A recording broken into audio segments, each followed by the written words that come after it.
Hola, muchas gracias Nelson y muchas gracias a todos por su asistencia y bienvenidos.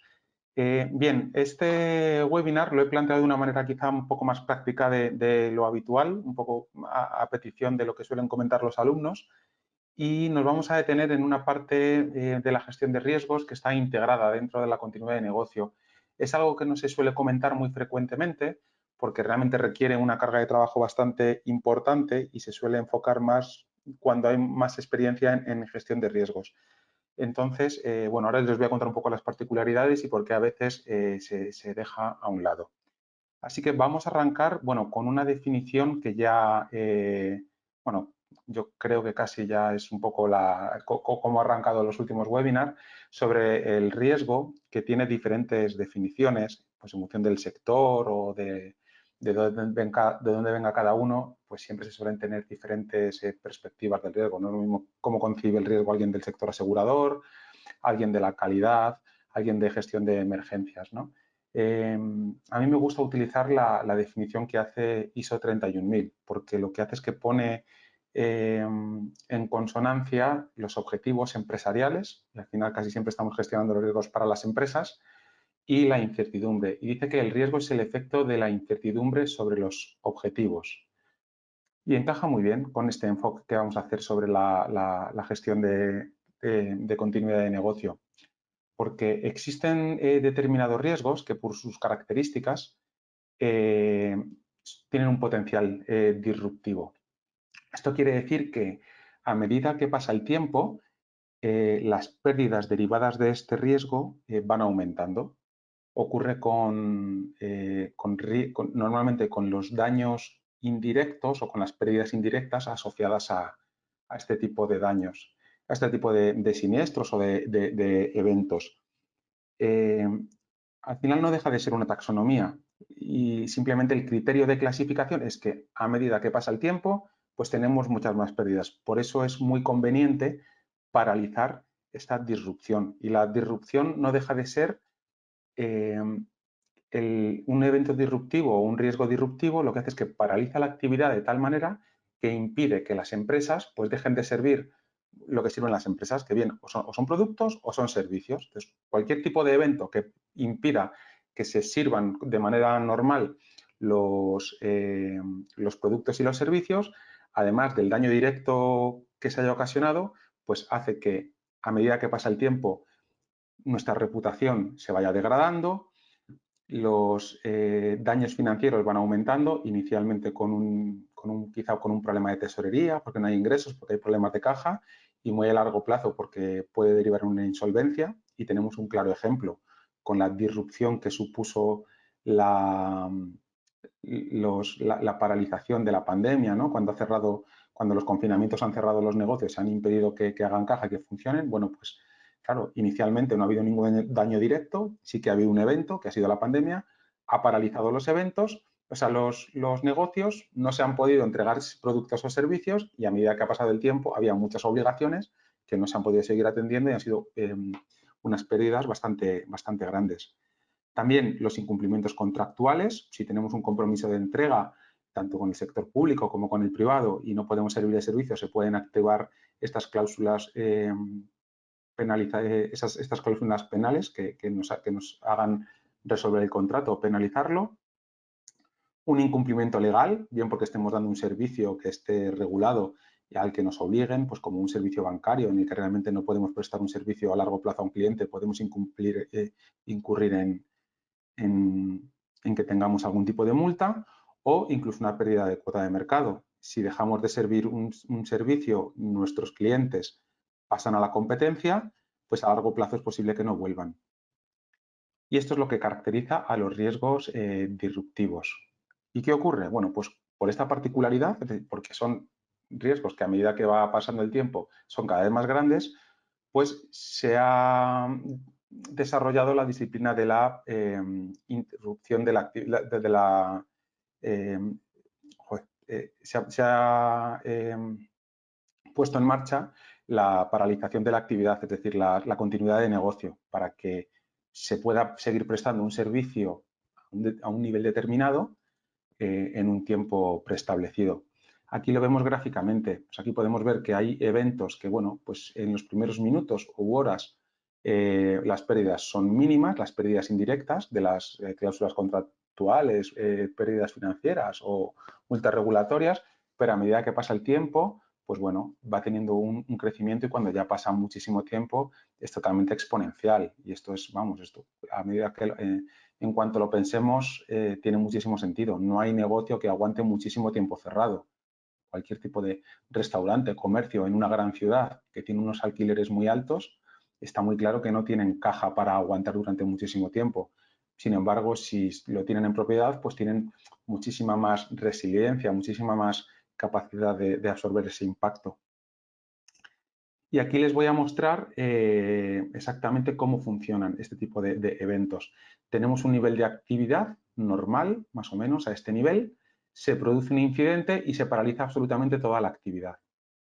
¿Qué es lo que ocurre? Bueno, pues que nosotros lo que tenemos es que en función de nuestra capacidad y nuestro apetito y nuestro nivel de caja, las particularidades, las obligaciones, pues tenemos unos plazos que podemos soportar o no a la hora de reactivar cierta actividad. Aquí tenemos tres conceptos que son básicos en continuidad de negocio, que es el tiempo objetivo de recuperación, es decir, la fecha en la que hemos estimado que queremos recuperar. Ahora les comentaré un poco por encima cómo se fija.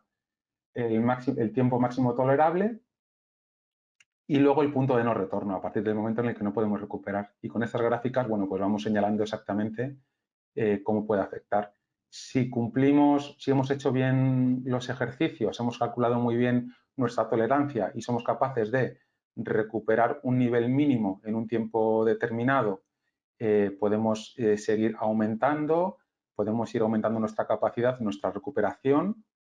Es decir, nuestro plan de recuperación lo que hace es ponernos en marcha a un determinado nivel para no tener que cerrar, para que no tengamos que, no entremos en bancarrota y nos permita tener los recursos necesarios, que los clientes no se pierdan, que nuestra reputación no se deteriore y nos permite, bueno, pues que a largo plazo o a medio plazo pues tengamos una recuperación total. Si no cumplimos determinados niveles y no tenemos la tolerancia, bueno, es posible que nos recuperemos de una manera limitada.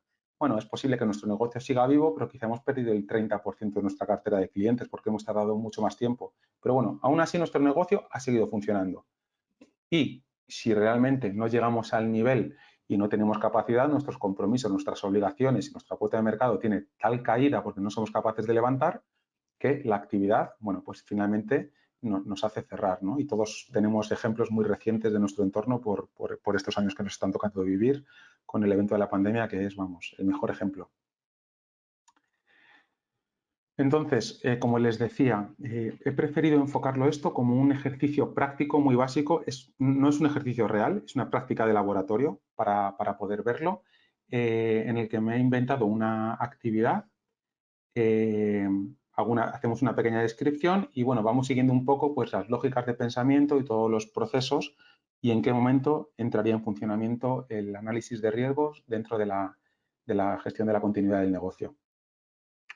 Bien, pues lo que hemos pensado es una pequeña fábrica de bobinas de papel blanco industrial, cuyos clientes suelen ser pues, las imprentas o los periódicos. Bueno, pues estas bobinas enormes que son casi del tamaño de una furgoneta de papel enrollado y prensado.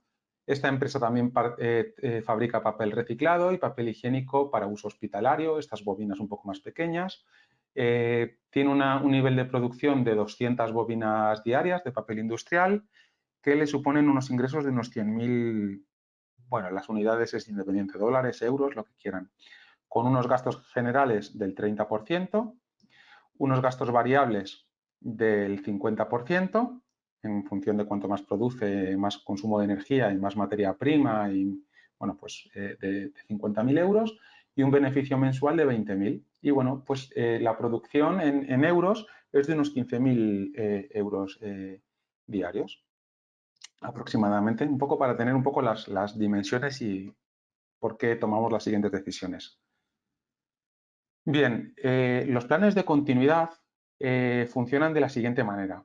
Primero hacemos un análisis de impacto en el negocio, es decir, vemos exactamente cómo afectan los productos y los servicios de a toda la estructura de la empresa, dónde están las debilidades. A partir de ahí, trazamos unas estrategias de continuidad, es decir, oye, si se paraliza la entrega de un producto o la entrega de un servicio, ¿qué estrategia vamos a seguir para poder seguir dando un nivel preestablecido? Se hace la implementación y la puesta en marcha y después, bueno, ejercicios y pruebas, porque al final, por muy planificado que esté todo, si no se ha hecho un ejercicio y si no se ha hecho alguna prueba y no hay un ligero entrenamiento para la puesta en marcha, son momentos tan críticos que realmente la probabilidad de que no funcionen es muy alta. Entonces, por eso dentro de este ciclo se incluye los ejercicios y las pruebas. Es un ciclo de mejora continua y, bueno, pues el núcleo de todo esto, de donde partimos, es el análisis de impacto en el negocio. Todo con un control y una planificación. Pero nosotros aquí tenemos, si seguimos, normalmente me suelo centrar en ISO 22301, ¿no? Que es un poco, nos habla de todo este ciclo y es lo que les estoy mostrando. Pero hay un pequeño epígrafe después de todo este ciclo, es decir, no es un epígrafe tan importante y por eso a veces pasa desapercibido. Una vez que se ha terminado el análisis de impacto en el negocio, se recomienda y hay un mandato, no se recomienda, hay un mandato para que se haga una evaluación de riesgos. ¿Qué ocurre?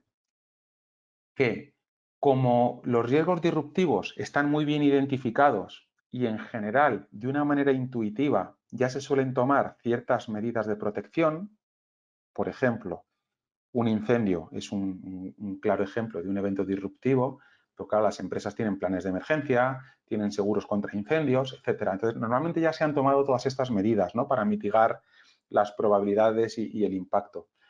¿Qué ocurre? ¿Qué es lo que queda? Bueno, pues queda ir a las estrategias. Entonces, por eso muchas veces se pega el salto directamente de este paso a este y se pasa por encima del paso de evaluación de riesgos. Y esto es precisamente lo que hoy les quiero mostrar cómo enfocarlo para cuando se tengan que enfrentar a ello de una manera además muy práctica y que van a entender muy fácilmente.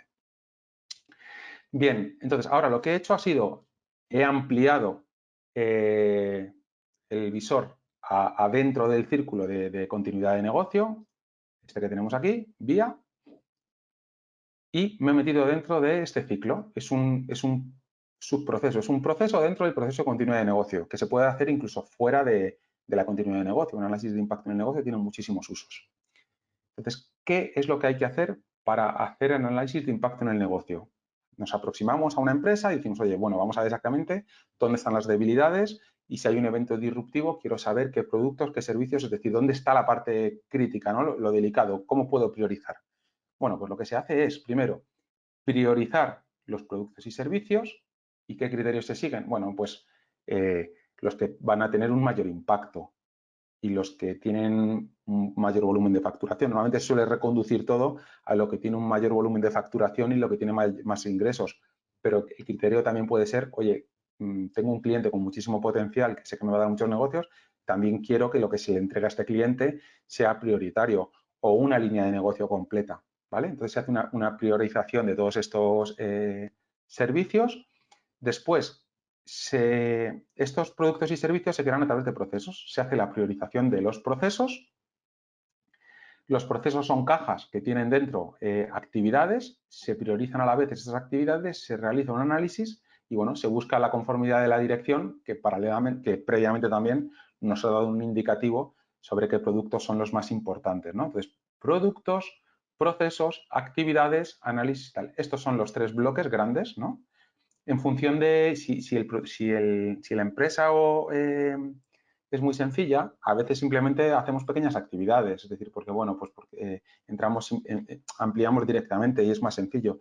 Pero este es el enfoque más ortodoxo, o sea, cómo habría que hacerlo. Y por eso empieza el vía por esta parte. Y una vez que lo tenemos, toda esta priorización y ya tenemos estos datos, bueno, pues saldríamos de este círculo del plan de continuidad, o sea, perdón, del análisis de impacto en el negocio y continuaríamos con el plan de continuidad, que si ven el siguiente círculo era el de selección de estrategias. Y aquí les muestro un poco la relación entre productos, servicios y productos, actividades y procesos. Todo proceso es una caja negra en la que ocurren cosas y tenemos pues entradas. Hay una entrada o varias entradas. Dentro de ese proceso se producen ciertas actividades. Actividades son pues actividades predeterminadas que tienen una salida concreta y nos da una salida de un producto o de un servicio. Y bueno, pues tenemos tantos procesos como productos tenemos y dentro de ellos tenemos diferentes actividades. Algunas tienen interdependencias, otras no. Y bueno, es lo que vamos a trabajar. Pero vamos, quería que viesen esto. Esto es un producto, cada producto se hace a través de un proceso y este proceso tiene dentro de sí pues, determinadas actividades. Entonces, ¿qué es lo que nos dice a nosotros exactamente el análisis de impacto en el negocio? Lo que les he comentado antes. Primero comenzamos con la priorización de productos y servicios. Yo me he centrado, y algo además que incluso esto en la práctica es que yo recomiendo que se haga así, porque es que es la mejor manera. Empezamos por un producto. Les he dicho que esta empresa ficticia hace bobinas de papel industrial, papel para uso hospitalario y otro tipo de productos. Bueno, pues en este caso la dirección ha decidido que realmente solamente se va a hacer un análisis de impacto en el negocio sobre las bobinas para el sector industrial, porque supone un volumen de facturación tan grande que realmente lo prioritario en el caso de que se paralice la actividad de la empresa es esto. Y en el caso de que se paralice este producto, hay que tener un plan de continuidad para seguir funcionando y para no perder a este tipo de clientes que son los más importantes. Lo otro es algo residual y se ha decidido que no se hace. ¿Qué es lo importante? En este caso, hombre, el apoyo al hacer la consultoría, pues siempre, todas las recomendaciones siempre es muy bienvenida. Pero es algo en lo que tiene que participar la dirección de la empresa, porque nadie como el director, nadie como el propietario, nadie como la dirección sabe exactamente cuáles son sus líneas más rentables. Y ellos son los que tienen que establecer estas prioridades. ¿Qué hay que pensar para establecer estas prioridades? ¿Cómo guiar en el momento de hacer estas prioridades? Bueno, pues en estos impactos indirectos, que son los que tienen una potencial, un incremento, o sea, los que tienen, en cuyos el tiempo va a ser un factor determinante para que las pérdidas sean exponenciales, los que hemos comentado inicialmente. Entonces, aquí, para esto, para una bobina de papel para el sector industrial, hemos analizado exactamente, ¿no? Cuál es el impacto menor a un día, cuál es el impacto de 1 a 7 días, cuál es un impacto de una paralización de una semana, de 1 a 4, un mes, de 2 a 12 meses y un año. ¿Y qué son estos números? Bueno, pues es un criterio de riesgo que he establecido inicialmente, en el que digo, oye, mira, si el impacto es inapreciable, es un 0, con lo cual pues no hacemos ni caso. Si el impacto es 1, es mínimo, es algo bueno que hay que corregir, pero tampoco es una cosa que nos preocupe bastante. Si el impacto es un 2, es un impacto que puede suponer pues, un año con un mal resultado dentro de la empresa. Vale, bueno, pues vale, se ha quedado pausada antes, ahora estamos bien, ¿no? O sea, sigo por donde estábamos, ¿verdad? Sí, por favor. Vale. Bueno, estábamos viendo las actividades, estábamos viendo aquí exactamente los criterios que he establecido, en el que, bueno, pues el impacto 4 es un impacto que supondría reestructurar la empresa, porque son unas pérdidas muy importantes, y un impacto número 5 es el que supone, el que compromete la viabilidad de la empresa totalmente. Entonces, en función de estos criterios que hemos ido midiendo en cada uno de los productos, bueno, pues vamos viendo exactamente cuál es el nivel de prioridad que tenemos que dar.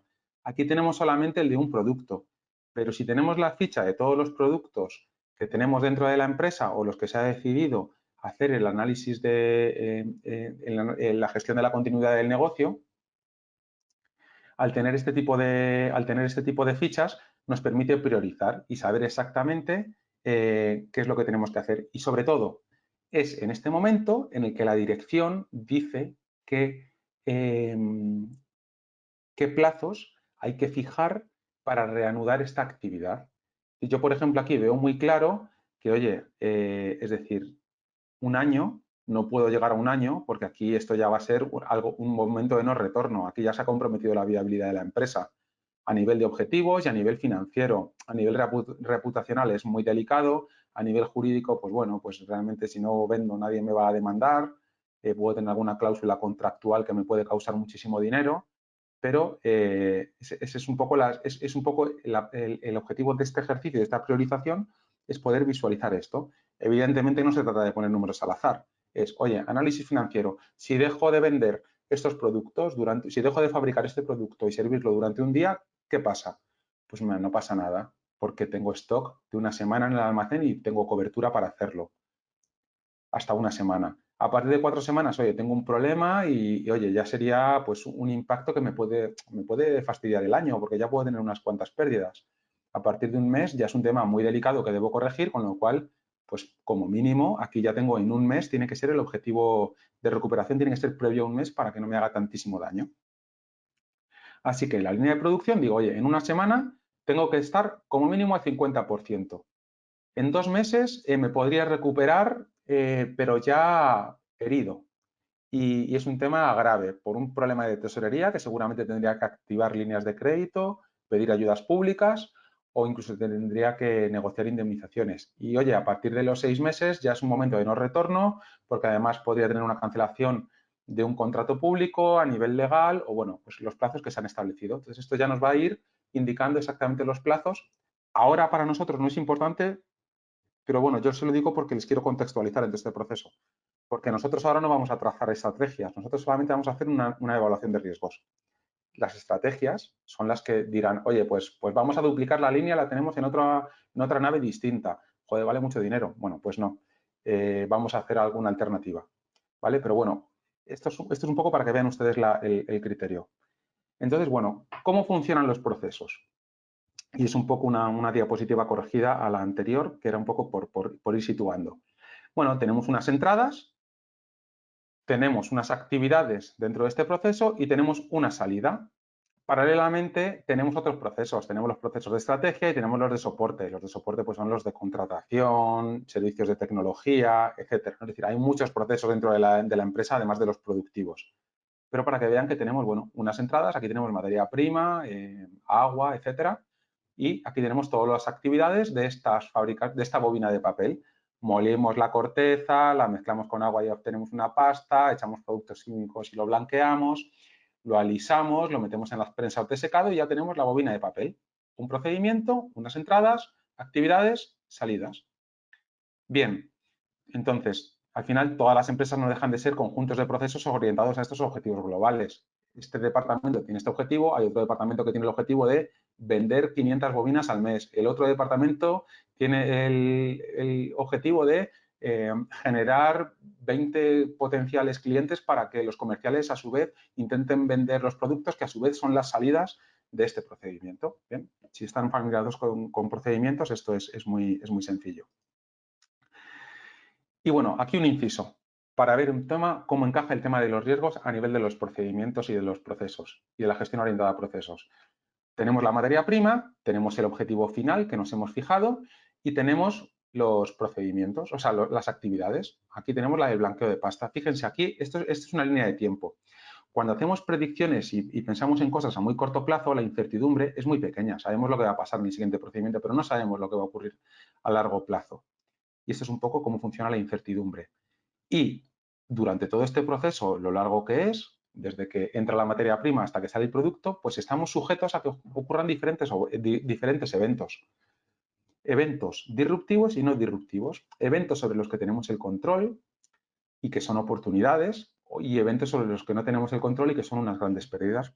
Un buen ejemplo, bueno, pues si aparece una nueva tecnología, es un evento que ha ocurrido, que podemos implementar, es algo que no sabemos, hay incertidumbres, si la implementamos es posible que reduzcamos costes y nuestros beneficios sean mayores porque hemos reducido pues, los procedimientos o hemos consumido muchísima menos materia prima o energía. También puede ocurrir pues, que implantemos una tecnología eléctrica muy eficiente que permita que máquinas industriales funcionen con unos paneles solares súper eficientes que hasta el momento no existen. O que podemos robotizar determinadas actividades que minimizan los fallos y hacen que trabajemos muchísimo más rápido. Lo anterior era bajar el precio de la energía, aquí baja el precio de la materia prima o tecnología. Y luego tenemos otros eventos que son los riesgos más, los con los que estamos más familiarizados y sobre los que no tenemos el control, que nos ocasionan pérdidas. Una explosión, una inundación, pero también hay otros riesgos y eventos sobre los que sí que tenemos el control.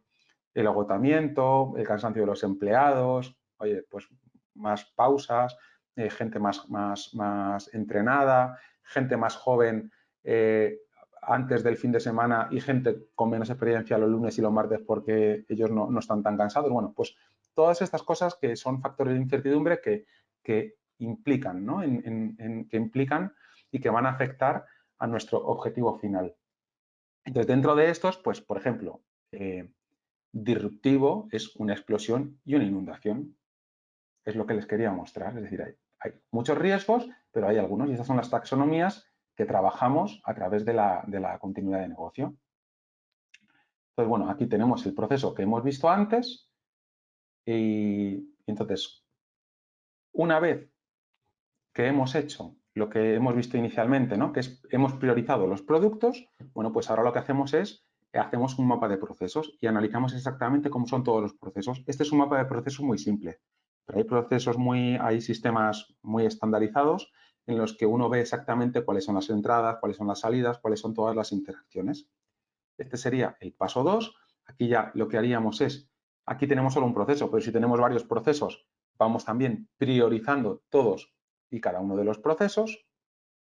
Y el siguiente paso, que sería el de priorización de actividades, un enfoque que creo que es muy interesante, es a través de las fichas de caracterización SIPOC, ¿no? Aquí caracterizamos las actividades para conocer exactamente, caracterizamos todos los procesos para ver exactamente todas las actividades. Entonces, hemos hecho una ficha técnica de este proceso, el de producción de bobina de papel, es decir, estamos poniendo por escrito todo lo que gráficamente habíamos resumido en el ejercicio anterior. Aquí tenemos las entradas, pues hemos marcado aquí, por ejemplo, cortezas de eucalipto del árbol, ¿no? Para fabricar el papel y las fibras, agua, corteza, blanqueantes especiales, electricidad. Y aquí tenemos todos los procesos.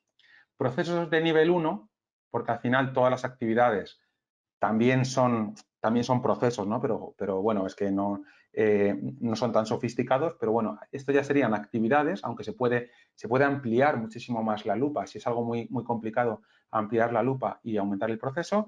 Y aquí tenemos todas las salidas. La salida de esta actividad, de este subproceso, es la entrada del siguiente. Es decir, yo cargo la materia prima, que es madera sin tratar, y la salida es una fibra triturada, que a su vez es la entrada para, mezclado con agua, tener una pasta de papel, que a su vez es una entrada para echarle un blanqueante, etcétera. Y aquí tenemos los destinatarios y proveedores. Este es un documento que vamos creando. Y además, por cierto, esto es súper interesante que se trabaje junto con las personas que trabajan en el proceso, los operarios, los técnicos y los responsables, porque son los que nos van a poder ir identificando todos estos recursos. Además, tenemos aquí reflejados todos los recursos. Oye, ¿qué necesitamos para este proceso? Bueno, pues necesitamos, por supuesto, electricidad para que funcionen las máquinas, necesitamos agua, necesitamos tener siempre cuchillas de repuesto por si fallan a la hora de hacer la trituradora, necesitamos una máquina trituradora que es la que hace la primera parte del proceso, una batidora que es la que hace el mezclado, un depósito de blanqueado donde hacemos la mezcla con productos químicos que van a darle ese aspecto blanco, unos rodillos para estirar toda la pasta, un secador industrial, pero además es que son recursos los técnicos de producción, las instalaciones de la calle Golfo de Salónica, que es donde tenemos nuestra nave industrial y donde está fabricando, y también todo el equipo de producción. Y bueno, además también se documenta aquí, bueno, pues todos los procedimientos, que no dejan de ser los procesos por escrito, y luego todos los sistemas de control que hay, ¿vale?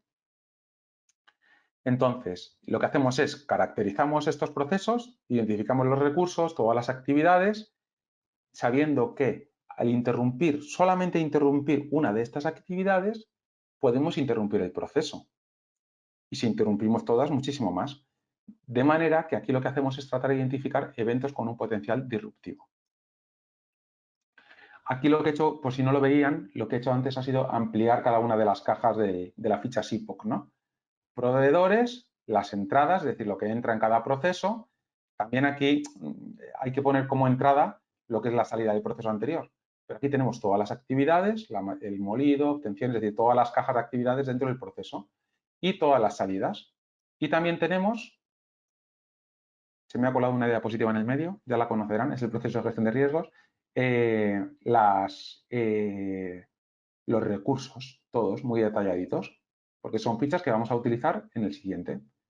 Por tanto, tenemos una serie de actividades y sus dependencias. Molido de corteza, fabricación de pasta de papel, blanqueado, alisado, secado y bobinado. Estas son todas las actividades.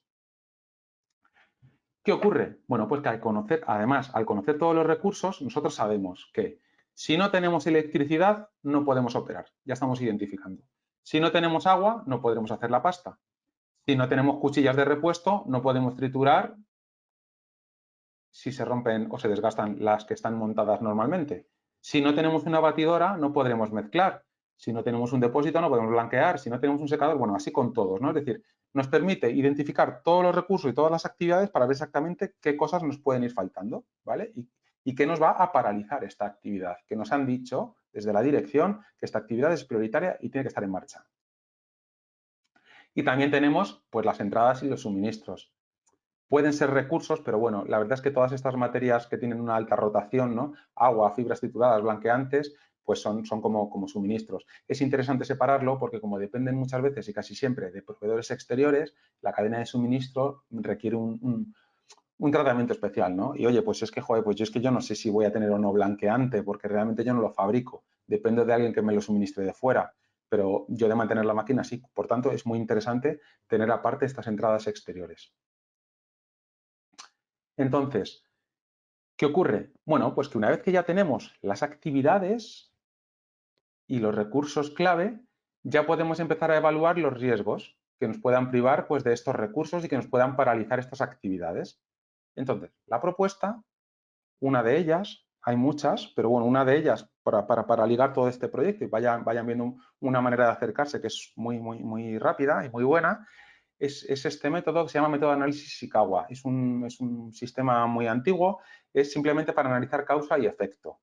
Se utiliza normalmente en gestión de riesgos, pero yo lo que he hecho ha sido trasladarlo un poco a la gestión de riesgos de una manera distinta, es decir, de dos maneras, para identificar eventos y para analizar. De manera que, por cierto, veo que me voy a extender un poquito más, porque es demasiado, aunque intento ir lo más rápido posible, pero es imposible.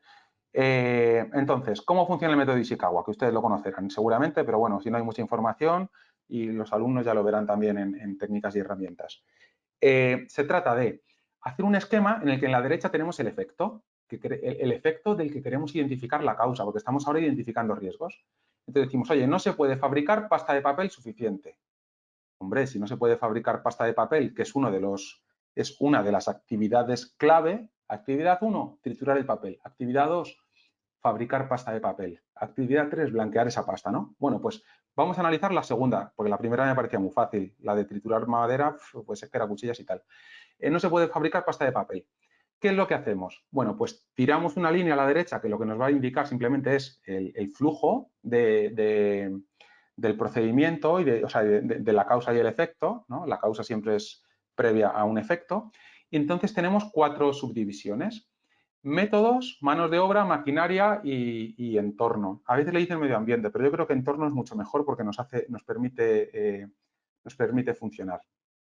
Mucho mejor, el entorno lo entendemos mucho más fácil.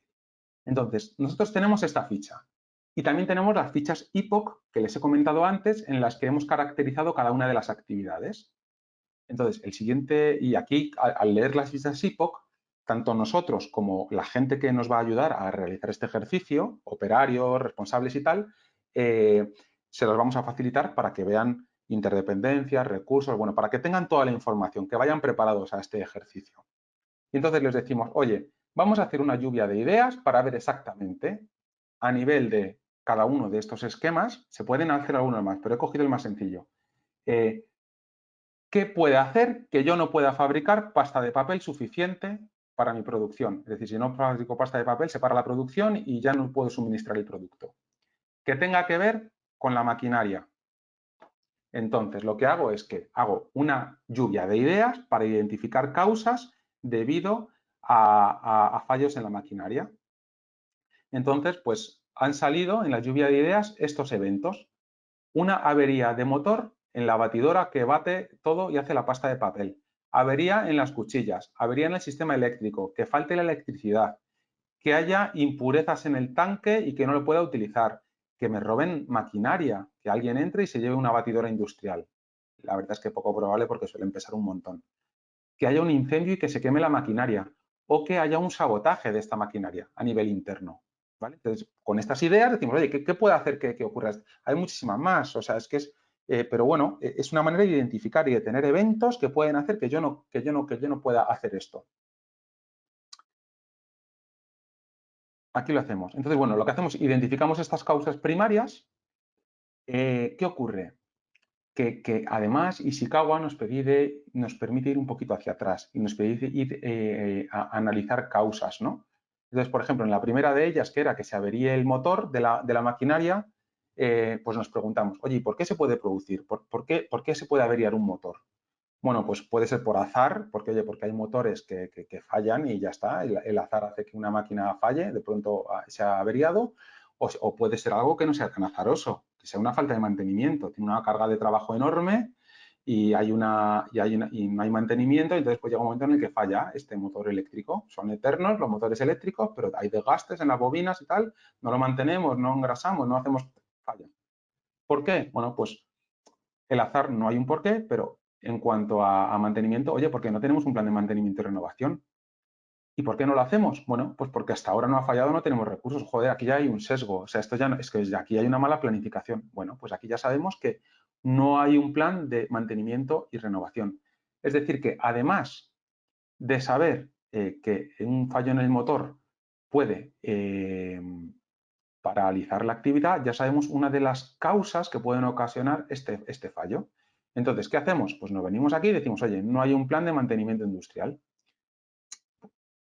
Y lo que he hecho también aquí ha sido ampliar muchísimos más eventos que se me han ido ocurriendo para que vean un poco el ejemplo muy claro. Bueno, también se puede parar la actividad porque nos quedamos sin repuestos. Hombre, pues es que habrá que tener repuestos. Si fallan las cuchillas, pues habrá que tenerlas. O puede fallar porque la maquinaria es antigua. En cuanto al entorno, ¿qué puede hacer que se paralice mi actividad en mi entorno físico, ¿no? Y también, aquí no hablamos tanto de contexto, sino simplemente del entorno donde se desarrolla la actividad. Bueno, pues si se ocasiona un confinamiento y los empleados no pueden ir y los clientes no pueden comprar, pues es que también lo hay. O unos daños materiales, se produce un incendio, una inundación, una sobrecarga eléctrica, se paraliza la nave industrial. Si queremos preguntarnos por qué no se puede fabricar papel y depende del método, bueno, pues porque en el método resulta que es que no tenemos agua en el procedimiento y no somos capaces de, no tenemos ahí esa materia prima para hacer esta fábrica. Entonces, bueno, ya sabemos que a lo mejor debemos tener unos tanques fuera de la empresa y que no dependamos del canal, el canal no, la empresa de aguas de la región o del municipio, pues oye, si tenemos un silo con muchísima agua almacenando fuera, pues igual tenemos ahí un buffer, un caché de 20, no sé, de 24 horas o de una semana. Y en cuanto a mano de obra, pues puede ser que los operarios tengan enfermedades o que se vayan por salarios bajos o que se vayan por un accidente. Entonces, bueno, son todo causas que pueden paralizar esta actividad que a su vez paraliza un proceso que a su vez paraliza la entrega de un producto. Iremos priorizando e iremos tomando medidas e iremos trabajando, y esto ya es en la siguiente, es decir, vamos marcando ahí cada uno de los eventos y vamos haciendo una caracterización ya del evento. Esto ya es análisis. Hicimos la identificación, hacemos el análisis y luego posteriormente haremos la valoración, ¿no? Pues oye, tenemos una avería de motor. ¿Este tipo de evento cómo es? Bueno, pues es un evento que es que, bueno, aquí debería ser mixto porque interviene el azar y porque también es algo que depende mucho de la carga de trabajo o de que no haya mantenimiento. ¿Cuál es la probabilidad de que suceda? Bueno, pues le asignamos subjetivamente una probabilidad que nosotros creemos. ¿De qué va a depender esta probabilidad? Pues mira, es que si la máquina es nueva, pues es que la probabilidad será muy baja. Pero si la máquina tiene 25 años, pues es que es probable que en cualquier momento va a fallar. Si resulta que el operario es nuevo y resulta que es que falla mucho porque no se entera, no conoce bien la máquina, pues también puede fallar. Si es alguien con muchísima experiencia, la probabilidad va bajando. Aquí estamos haciendo inferencias, ¿no? Probabilísticas. Ahora les enseño algo un poco más objetivo. Y en cuanto a la severidad y el impacto, bueno, aquí he marcado en los 2,99 porque estamos hablando de riesgos disruptivos. Oye, si me lo paralizas totalmente, una avería de motor es bastante importante, se para la máquina. ¿De qué depende que sea mucho más importante? Bueno, pues del tiempo de parada, de los pedidos recibidos o del pico de trabajo en el que me encuentre. Y con la avería de cuchilla, pues igual, he cogido las dos primeras. Pues depende del afilado, de la limpieza, de la materia prima que echamos en la máquina, de la carga de trabajo y también igual aquí de la carga. Y esto es un poco un sistema de análisis, hay muchísimos. Otro, por ejemplo, pues un análisis cuantitativo. Esto que les he puesto aquí es un poco para que vean, se hagan un poco una idea, que hay muchísimas maneras de acercarse. Esto es una gráfica de bañera, es muy típica en actividades industriales. Significa que las máquinas industriales, cuando las compramos, y en su casa les pasará igual, compramos cualquier aparato y las probabilidades de fallo siempre son los primeros días, siempre en periodos de garantía. Bueno, pues se fabrican y tal. A medida que ya han pasado ese fallo, esa fase inicial, pues no suelen fallar mucho. Pero ya llega un momento de su vida útil, el tiempo T, cuando ya es muy largo y en función de la máquina, que los fallos ya empiezan a ser enormes. Pasa con los coches. Compramos un coche, joder, los primeros 6 meses al taller porque falla una cosa, otra, que es nuevo, está fabricado, tiene que ajustarse. Luego ya no tiene ningún fallo. Cuando ya el coche tiene 10 años, madre mía, en el taller todo el día, hay que cambiar el coche. Pues con la máquina igual. Entonces, estos son análisis objetivos en base a pruebas, en base a datos obtenidos. Y aquí, pues, bueno, aquí también es riesgo e incertidumbre. Aquí tenemos muy claro, probabilidad de fallo es muy alta, primeros días. Garantía, no pasa nada. Lo ponemos en marcha y ajustamos la máquina y los técnicos la ponen en marcha. Una vida útil muy grande no va a fallar nunca. Cuando llega un momento en el que, oye, aquí ya hay que plantearse el cambiar la máquina. Bueno, esto es gestión del riesgo, esto es gestión de la incertidumbre. Decisiones que podemos tomar a la hora de avería de motor de la batidora. Estamos hablando de probabilidades. El impacto también es importante, pero estamos hablando de que el impacto lo vamos a trabajar desde la perspectiva de estrategias. Bueno, pues hemos decidido que vamos a hacer un plan de mantenimiento industrial para la máquina, vamos a instalar unos controles predictivos de temperatura y revoluciones, o bien hemos decidido renovarlo porque es que ya tiene 25 años, ya no hay manera. Es decir, es que no sé, es que me preguntas si la máquina va a fallar el mes que viene. Pues chico, no lo sé, es muy probable, sé que tiene muchos años. Bueno, pues oye, la renovamos porque no podemos permitirnos el paralizar la actividad. Dice el director que esta máquina no puede parar porque son 100.000 euros diarios o mensuales. Y bueno, y al final, ¿qué ocurre? Que como el riesgo no se puede reducir del todo, siempre queda un riesgo residual y como son temas muy críticos y están en primera línea, hemos decidido que se va a trazar un plan de continuidad, es decir, una estrategia para ver qué ocurre si la máquina, además de todas las medidas que hemos tomado y que hemos decidido implementar, pues empieza a fallar y falla y nos paraliza. ¿Qué medidas? Bueno, pues eso ya es la siguiente, las estrategias.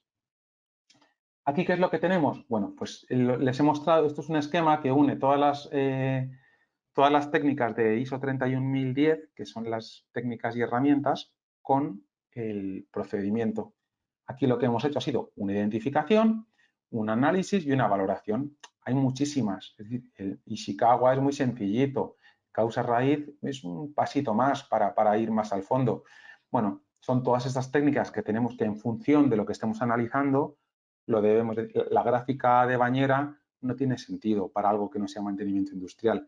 Hay que hacer otro tipo de análisis y de valoración del riesgo.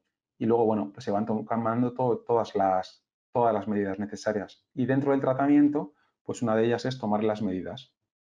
Este es el proceso y este es el proceso de análisis de riesgos y anteriormente eran las herramientas que van entrando en cada una de las fases. Y lo que estamos haciendo es aplicar esto de aquí dentro de la continuidad de negocio. Entonces, hemos hecho el análisis de impacto en el negocio, hemos hecho esta evaluación de riesgos, ahora lo que toca es las estrategias. No vamos a entrar en profundidad, pero quería dejarles el esquema. Después las implementaremos y serán los ejercicios, todo controlado. Entonces, luego, una vez que ya hemos hecho el análisis, es decir, tenemos dos documentos súper importantes. Tenemos el análisis de impacto en el negocio, en el que tenemos las priorizaciones, y tenemos el análisis de riesgos, en el que cada una de esas paralizaciones ya hemos trabajado las probabilidades, hemos intentado tomar todas las medidas y las que no hemos tomado al menos las tenemos en el radar. Bueno, pues tenemos ya al final 4 decisiones que podemos tomar siempre cada vez que tenemos un riesgo residual que queremos mitigar el potencial impacto que pueda tener y es muy importante porque es un riesgo, repito, disruptivo y para nosotros esta disrupción es muy importante, tenemos que tomar una estrategia, tenemos que decidir una estrategia. Y al final, bueno, hay muchas en función de si hablamos de tecnología, de personas, de procesos, de maquinaria, pero se pueden resumir en 4 grandes, ¿no?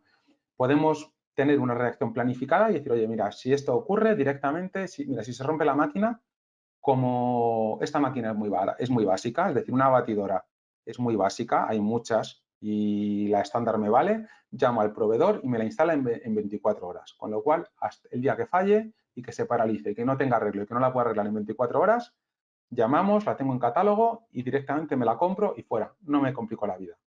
O a lo mejor es muy básico, es una línea de montaje súper cara y yo no puedo planificar y me costaría muchísimo porque la máquina es de importación, tiene que venir un instalador, es decir, vamos, que se tiran 6 meses y además que para fabricarla más todavía, porque es algo, no sé, estas maquinarias que se ven, estas líneas de montaje que están hechas a medida, que producen miles ¿no? Que necesitan que un ingeniero vaya y te la instale y tengas ingenieros controlando. Bueno, pues oye, mira, es que es muy delicado, nos jugamos mucho, vamos a diversificar, vamos a, como tenemos 2 líneas, vamos a sacar una en una empresa, en una nave industrial, otra en otra, y si falla una, pues vamos balanceando las cargas de trabajo. Vale, ¿qué ocurre? Pues que esto es muy caro. O replicamos, oye, pues vamos a replicar exactamente la misma línea. Diversificar antes no era esto, no era la replicación.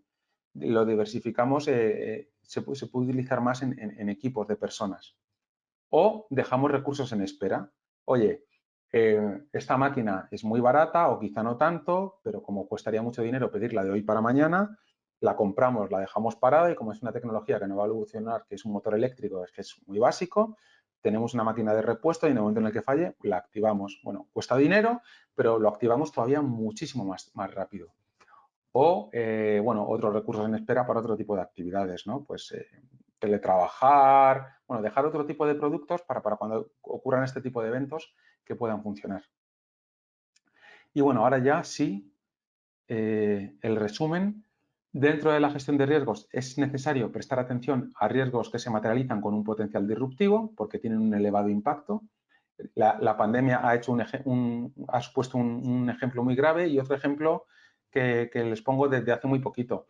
En enero en Madrid hubo una nevada que no había ocurrido en 60 años y estuvo la ciudad totalmente paralizada durante una semana. Claro, una nevada, la verdad es que la nevada no hizo nada de daño, pero sí que es cierto que algunos negocios, pues no sé, pues restaurantes o negocios que viven del día a día, pues como la gente no pudo trabajar durante una semana hasta que desapareció todo, pues oye, le supuso unas pérdidas. Bueno, pues son este tipo de eventos. O, el mejor ejemplo, aquí el aeropuerto, ¿no? Las líneas aéreas se juegan muchísimo dinero día a día. Se paraliza el aeropuerto durante una nevada y bueno, por eso tiene muchos quitanieves. Pero se paraliza una semana y las pérdidas son muy grandes. Por eso ellos, en Madrid, creo que son 50 máquinas quitanieve. Aquí que hace un calor tremendo. Bueno, son recursos en espera para este tipo de eventos que puedan ocurrir. Y el siguiente es que los riesgos disruptivos son especialmente graves para todo tipo de empresas si la paralización se alarga en el tiempo.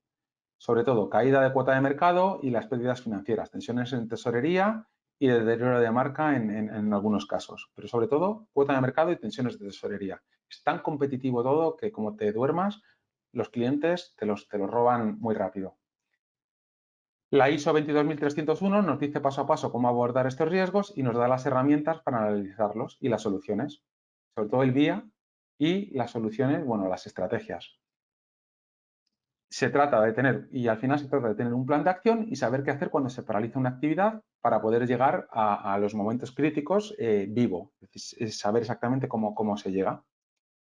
Y bueno, pues que antes de tomar las decisiones sobre las estrategias de continuidad se pueden trabajar estos riesgos disruptivos. Ha sido pues en el paso previo entre el análisis, en el paso intermedio entre el análisis de continuidad de negocio y trazar las estrategias. Ahí lo que hemos hecho ha sido, utilizando toda esta información que tenemos, hemos trabajado estos riesgos y los hemos identificado desde atrás hacia adelante. Es decir, oye, ¿qué me puede paralizar esta actividad? y vamos a buscar las causas. Y sobre esas causas y sobre esos eventos trabajamos. Bien, pues al final he acelerado tanto que he llegado a tiempo y estoy disponible para sus preguntas. Así que voy a desplegar las preguntas y les contacto y les contesto. Vale, a ver. Bueno, a ver, pues voy a ir leyendo las preguntas. Uy, hay muchísimas. Ah, hay tantas que el cursor se me escapa.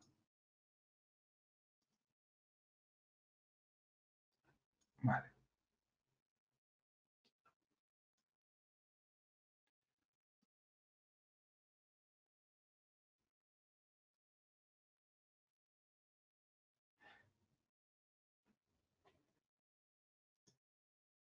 Vale. A ver. Uy, anda. Estoy viendo ahora que no se están viendo las diapositivas. Vale. A ver, Sergio, tengo una duda respecto al Business Continuity Plan. Perfecto, ¿qué es mejor en el ciclo porque algunos estándares dicen primero que análisis de riesgos y luego el VIA, mientras que otros estándares establecen que el mejor a la inversa, primero el VIA y luego la evaluación. A mí me parece que es mucho mejor hacer el VIA primero. Sí, claramente. ¿Por qué? Bueno, a ver, depende, es que depende de la empresa. Eh, el análisis de riesgos tiene la particularidad de que se puede hacer un análisis ad hoc para una empresa.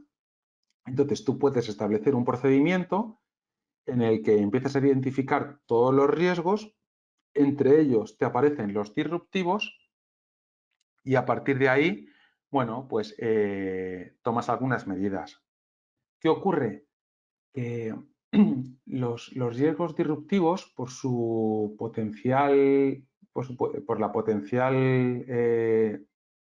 pérdidas que pueden ocasionar, son muy relevantes. De hecho, existe un sistema de gestión de continuidad de negocio por este tipo de riesgos. Y el VIA es sin duda una manera muy buena de acercarse a estos riesgos. Entonces, el VIA previamente por lo que hemos visto hoy, porque empiezas a priorizar los productos, después vas viendo las actividades, después los procesos, después las actividades y entonces a partir de ahí eso sirve, toda esa información con los SIPOC y tal, te sirve para hacer una evaluación de riesgos. ¿Qué riesgos? Los disruptivos, ya está. Si tú luego lo quieres ampliar, pues oye, fenomenal, pero eso es súper importante. Vale, a ver. Me dice Mario que qué tan importante es generar un respaldo en lecciones aprendidas para fortalecer la identificación de riesgos. Bueno, es tan importante que está en las que ISO incluye en todas sus normas esta estructura de alto nivel, los ciclos PDCA, que es de mejora continua, ¿no? Planificar, hacer, chequear, planificar, hacer, actuar, chequear, revisar, ¿no? Entonces, el ciclo continuo es importante y a la hora de gestionar riesgos, pues bueno, pues súper importante recoger toda esta información y mejorar continuamente. Vale, me dice que me pregunta, a ver quién más me va preguntando por aquí. Les pido disculpas por el tema de las diapositivas. En cuanto me ha avisado nuestro compañero, me he puesto en marcha. Vale. Me dice qué consideraciones debemos tener al evaluar riesgos de continuidad en el trabajo remoto, en términos de proceso y de ciberseguridad. Bueno, pues mire, es que, ¿qué ocurre? Que la ciberseguridad ha pasado ahora a un primer plano, porque todas las empresas dependemos muchísimo de la informática. Entonces, tanto a nivel presencial, en el que tenemos, aunque tengamos los soportes y los ordenadores al lado de la oficina, o que utilicemos tecnología cloud, dependemos muchísimo de la informática.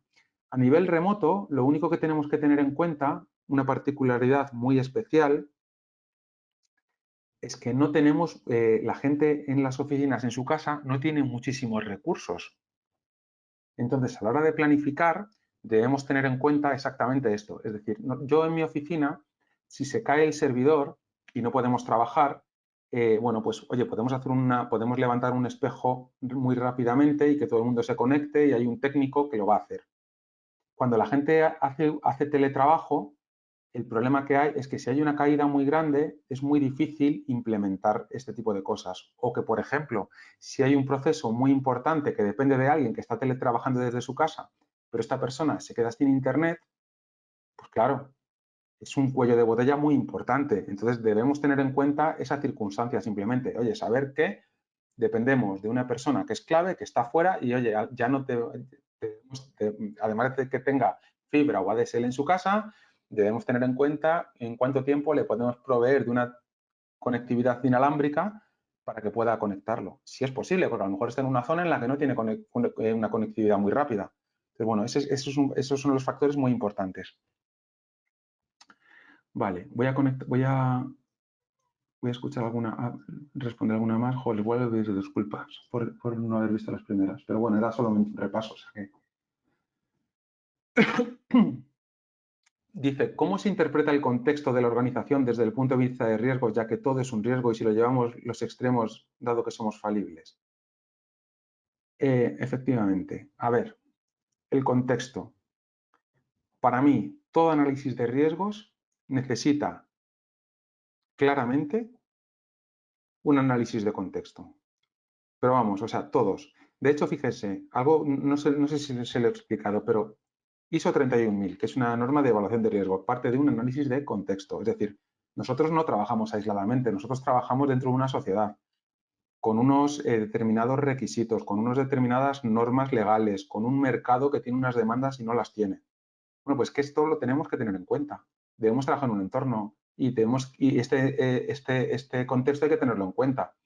Yo si me voy a establecer, por ejemplo, una planta, una fabricación y de pronto me voy a una zona en la que es una zona de sequía, pues claro, es que eso es el contexto, a mí me afecta. Si yo dependo mucho de esta fábrica que me inventaba, de fábrica de papel, si esta fábrica está en una zona en la que hay sequía y me van a cortar el agua todas las semanas durante 8 horas, pues ya es que, claro, mal negocio vamos a hacer. Entonces, el análisis de contexto es súper importante.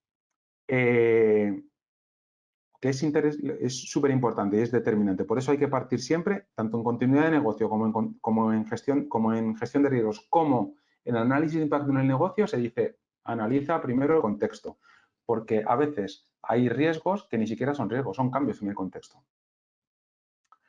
Vale.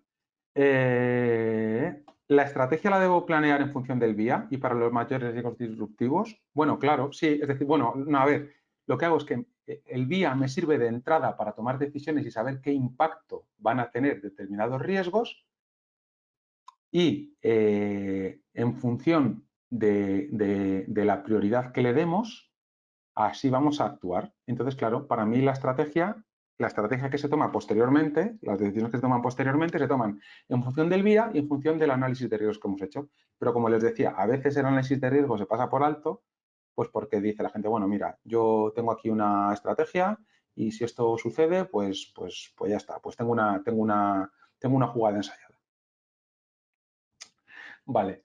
Me pregunta Vivian que qué tipo de análisis recomienda para trabajar un restaurante tipo gourmet.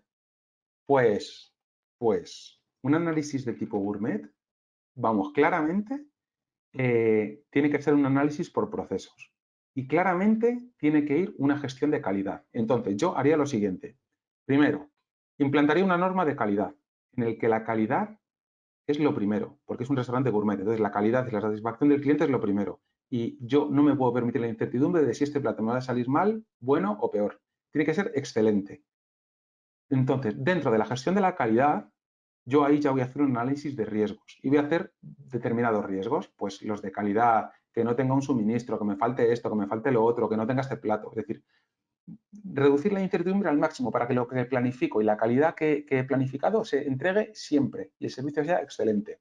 Y luego, una vez que tengo esto, digo, oye, pues una vez que ya tengo esto y que ya mi negocio funciona sobre la marcha y que soy el mejor de la ciudad y que tengo un prestigio tremendo, voy a hacer un análisis de continuidad de negocio. No vaya a ser que pues que me quede sin un suministro, que mi chef estrella tenga una tendinitis en el brazo y no pueda funcionar porque solamente depende de una persona y entonces cierro porque nadie sabe hacer nada, o porque tenga un siniestro y se incendie mi salón.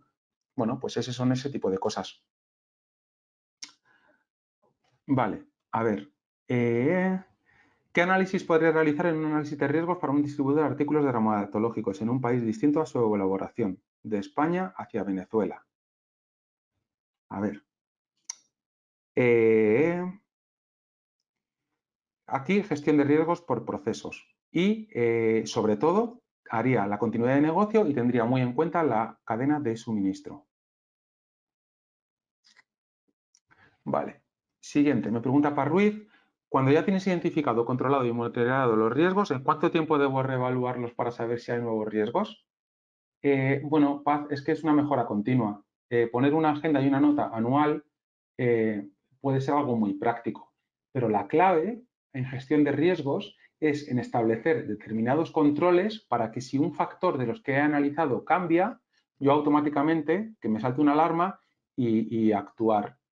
Y así es como mejor enfoque se hace. Pero si no, se tienen que poner controles temporales para hacerlo. Vale. Sergio, ¿consideras que este modelo aplica totalmente para procesos de apoyo? A ver, Carlos, me pregunta. A ver, voy a pensar.